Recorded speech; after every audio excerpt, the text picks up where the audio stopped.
Deccan Queen, India's first deluxe train, commenced operations on June 1, 1930, running between Pune and Mumbai. Originally intended for British passengers, this train marked several firsts in Indian rail history. It was the first to be pulled by an electric engine, with its model designed in England and its bogies constructed at Mumbai's Matunga workshop.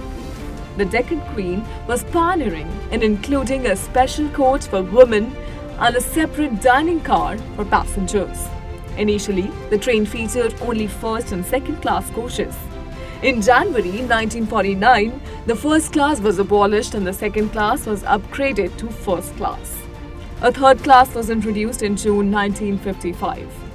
In 1966, the train underwent a design overhaul, replacing its main coaches with steel ones. Initially, the Deccan Queen operated once a week, exclusively for British passengers. However, as ridership declined over the decade, the service opened to Indian passengers in 1943.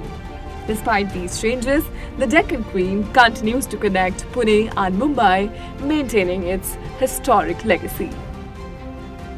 Satyendranath Tagore, born on June 1, 1842 in Kolkata, was India's first IAS officer and the elder brother of Nobel laureate Rabindranath Tagore.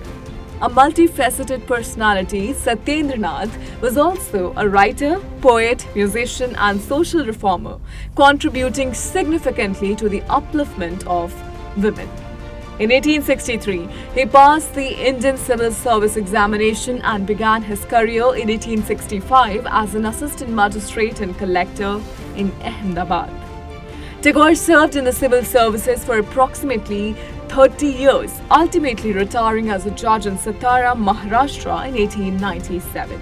A proponent of women's freedom, Satyendranath made history by sending his wife, Yandandini Devi, to England alone with their child, marking the first time an Indian woman travelled abroad unaccompanied. He also translated works by Bal Gangadhar Tilak and Tukaram into Bengali. After retiring, he dedicated his time to writing until his death on January 9, 1923 in Kolkata. शिक्षा देश का गौरव है और RKDF university शिक्षा का उद्यम है। RKDF में सवारे अपना भविष्य। पीएचडी एमफिल करे अपने पसंदीदा विषय में। सर्टिफिकेट डिप्लोमा के 74 कोर्सेज। RKDF university. आरकेडीएफ में सवारे अपना भविष्य। पीएचडी एमफिल करे अपने पसंदीदा विषय में। सर्टिफिकेट डिप्लोमा के 74 कोर्सेज केवल आरकेडीएफ यूनिवर्सिटी में। RKDF university. आरकेडीएफ में सवारे अपना भविष्य। सर्टिफिकेट डिप्लोमा के 74 कोर्सेज केवल आरकेडीएफ यूनिवर्सिटी में। RKDF university. आरकेडीएफ यूनिवर्सिटी में एडमिशंस ओपन। आरकेडीएफ यूनिवर्सिटी भविष्य को लेकर परेशान है? आरकेडीएफ यूनिवर्सिटी है इसका हल।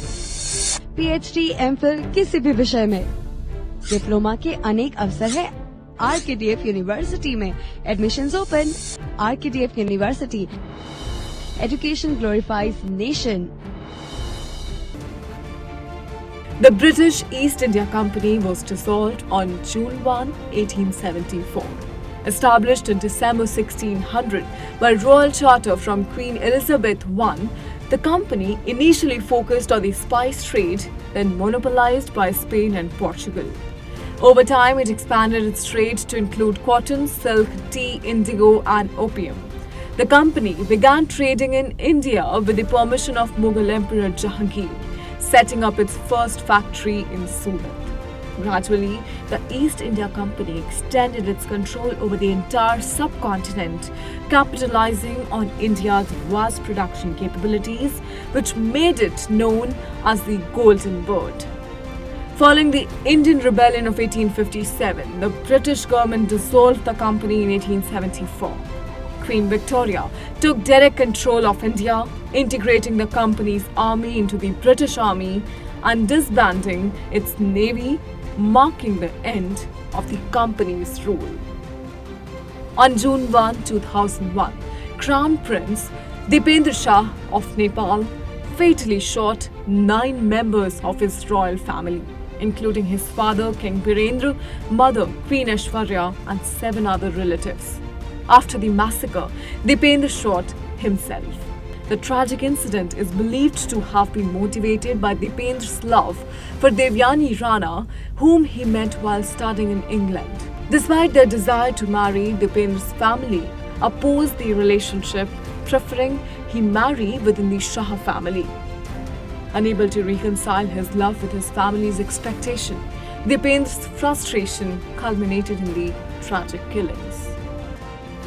International Children's Day is celebrated globally on June 1 to honor and uphold children's right to survival, development, protection from harm, and participation in family, cultural, and social life. The day was first declared in 1925 during the World Conference on Child Welfare in Geneva. Since 1950, various countries have observed this day to emphasize the importance of children's well-being and rights.